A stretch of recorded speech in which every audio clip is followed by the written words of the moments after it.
안녕하세요. 다정한 남각정 다락방TV입니다. 오늘도 저의 다락을 찾아주셔서 감사드리고요. 사연 시작해보도록 하겠습니다. 안녕하세요. 작은 회사를 다니고 있는 30대 중반 남자입니다. 어디에 말할 것도 없고 속으로 삭히자니 너무 화가 나 이렇게 글을 씁니다. 저와 아내는 같은 회사에서 처음 만나 2년간 연애 끝에 결혼을 하고 6개월째 신혼생활을 이어나가고 있습니다. 말이 6개월이지 결혼 1년 전부터는 같이 부모님 모르게 동거를 했기 때문에 1년 반 정도 함께 지냈어요.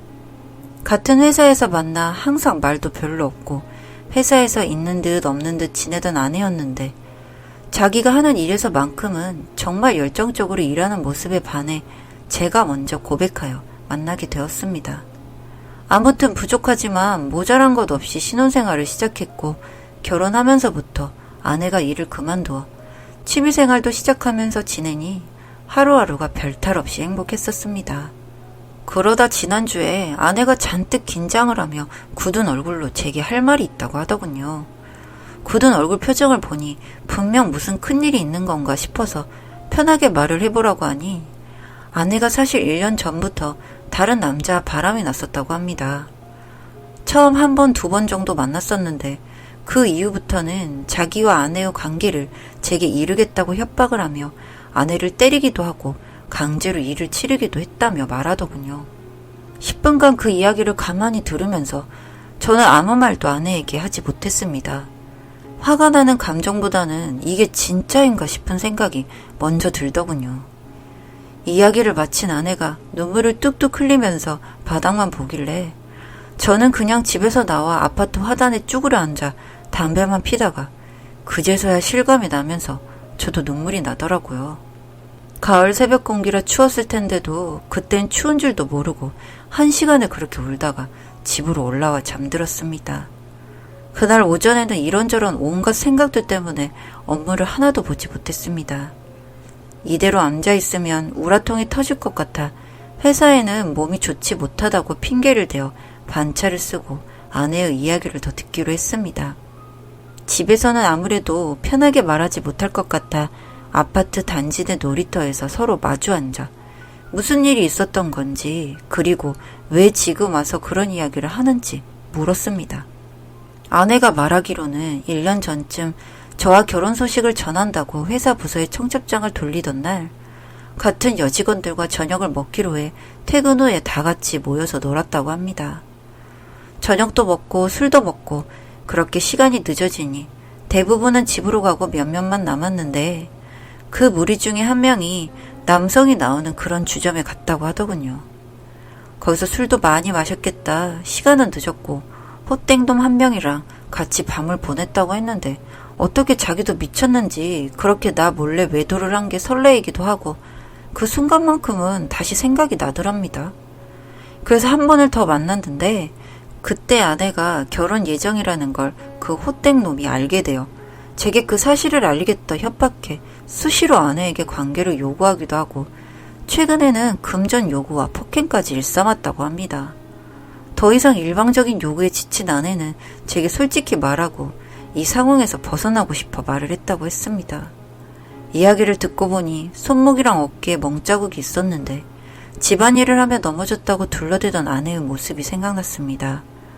그리고 속이 안 좋다고 한 번씩 화장실에 들어가면 1시간이나 걸리던 모습과 결혼 전 어느 순간부터는 저와의 관계도 피하는 모습들이 생각나면서 그동안 내가 까맣게 몰랐구나 하는 생각이 들었습니다.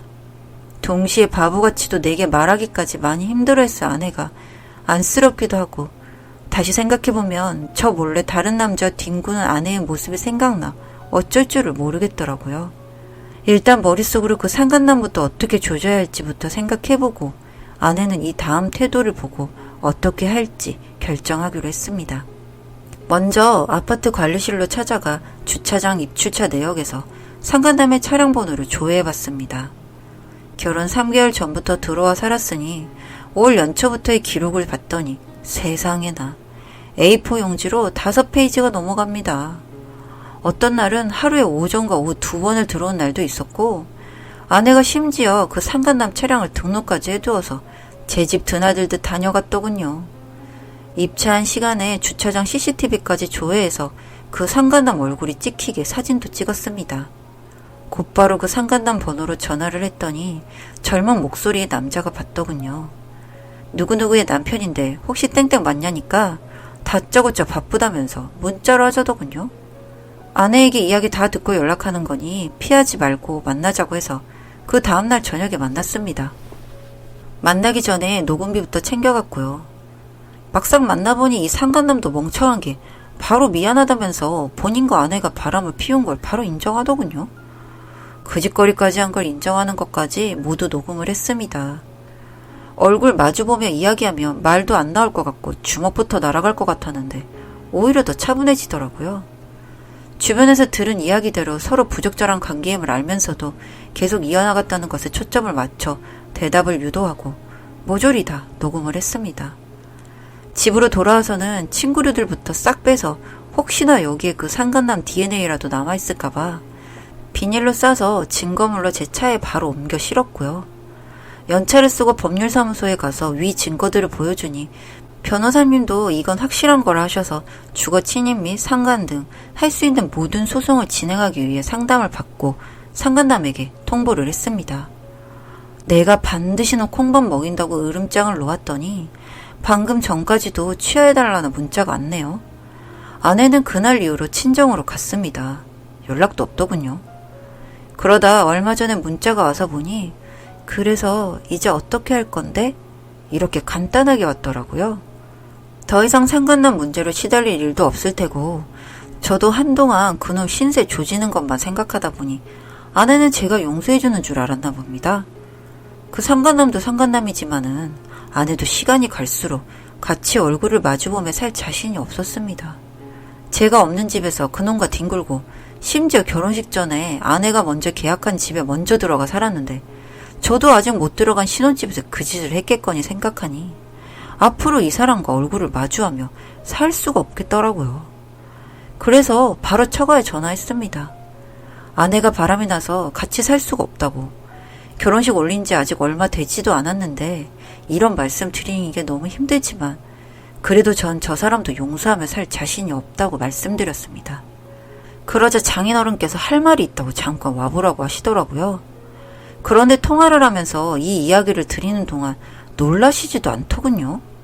아내가 장인어른께 미리 말씀을 드린 건가 싶어서 처갓집으로 가서 물었더니 저보다 먼저 이 사실을 알고 계셨습니다. 상간남 놈이 돈도 요구하고 협박을 하니 저에게 말하기는 어려워 장인어른께 먼저 말씀을 드린 거더군요. 순간 저는 엄청난 배신감이 들었습니다. 가관인 게 제가 막 따졌더니 제가 아내를 외롭게 해서 그런 거니 용서하고 잘 살라고 하시네요. 심지어 작정하고 바람난 것도 아니고 잠깐 일탈을 했는데 그걸 가지고 너무 여자를 잡으려고 하면 안 된다고 말씀하시는데 기가 차서 말도 나오지 않았습니다. 결혼 전부터 항상 처갓집에 가면 일부러 더 웃고 일손이 필요하면 먼저 나서서 하려고 했는데 그게 처갓집에서는 제가 호구처럼 보였나 봅니다. 당연히 와서 딸아이 데리고 갈 줄 알았나 본데 저도 외롭게 했다니 네가 잘했어야 한다니 이런 소리를 들으니 못 참겠어서 손에 쥐고 있던 유리컵을 벽에 던져버리고 그냥 나왔습니다. 아내에게는 문자로 위자료 청구소송 진행할 테니 그렇게 알고 있으라고 혼자 있는 집에서 허탈해서 술을 마셨습니다. 그 순간에도 아내는 결혼 전에 몇 번 실수인 건데 이번만 제가 아무 일도 아닌 척 넘어가면 다시 잘 지낼 수 있을까. 그 상간남 놈한테 이제껏 수모 당했던 걸 생각하면 아내가 안쓰럽기도 하고 동시에 너무 미워 죽겠어서 다신 얼굴을 보고 싶지도 않고 이런 일이 왜 내게 일어난 건지 원망스럽기도 하고 복잡한 마음입니다. 이 소송 저 소송 앞으로 많이 바빠지겠지만 어서 이 시간들이 지나가 마음을 추스릴 수 있는 그런 날이 빨리 왔으면 좋겠습니다. 이런 저에게 인생 선배님들의 조언이 필요해 이렇게 사연을 보내봅니다. 긴 이야기 들어주셔서 감사합니다. 다정한 남걱정 다락방TV였습니다. 다락방 주인에게 구독과 좋아요, 알림 설정으로 응원해주세요.